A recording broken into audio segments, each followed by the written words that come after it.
ஒரு குழந்தை கடத்தப்பட்டதாக எழுந்த புகாரில் தேடுதல் வேட்டை நடத்திய காவல்துறையினர் கடத்தப்பட்ட 4 குழந்தைகளை பத்திரமாக மீட்டுள்ளனர்.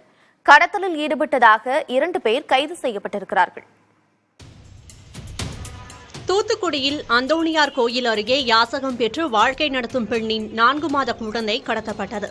இந்த குழந்தையை அடையாளம் தெரியாத நபர் ஒருவர் கடத்தியது சிசிடிவி காட்சிகள் மூலம் தெரியவந்தது. இதையடுத்து 10 தனிப்படைகள் அமைக்கப்பட்டு குழந்தையை தேடும் பணிகள் நடைபெற்றன.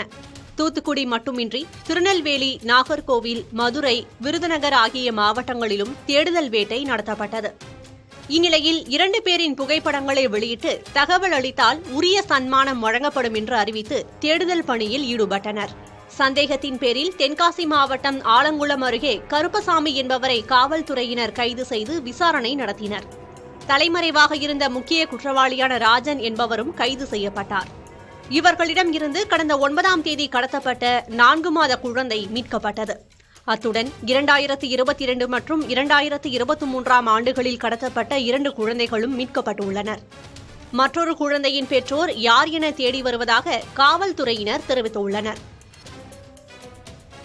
இந்த 4 குழந்தையில 3 குழந்தை தான் எங்களுக்கு கேஸ் ரிப்போர்ட் ஆயிருந்தது. இன்னொரு குழந்தைக்கு அப்பா அம்மா யாரும் நாங்கள் இப்போ கண்டுபிடிக்கணும். அந்த மாதிரி ஒரு சுச்சுவேஷன் இருக்குது. 3 குழந்தைகளுக்கு அவங்களுடைய பயாலஜிக்கல் பேரண்ட்ஸை ஐடென்டிஃபை பண்ணிட்டோம். யார் அவங்களுடைய உண்மையான பேரண்ட்ஸ்ன்றது கண்டுபிடிச்சிருக்கோம். இந்த 3 குழந்தைகள் இப்போ நான் அந்த திருவிழாவில் சொல்ல வரேன். அதாவது இது யார் பண்ணியிருக்காங்க அப்படின்னா, ஆலங்குளம் ஏரியாவை சேர்ந்த சாமி என்ற ஒரு கருப்பு சாமி என்றவரும், அதே பகுதியில் கரும்பனூர் என்ற ஊரை சேர்ந்த ராஜன் என்ற ராஜா, இவங்க 2 பேரும் சேர்ந்து தான் இந்த குற்றத்தை ஈடுபட்டிருக்கிறாங்க. இந்த குற்றத்தில் ஈடுபட்டு அவங்க குழந்தைகளை எடுத்துகிட்டு போயிட்டு குழந்தை இல்லாத தம்பதிகளுக்கு வித்திருக்காங்க.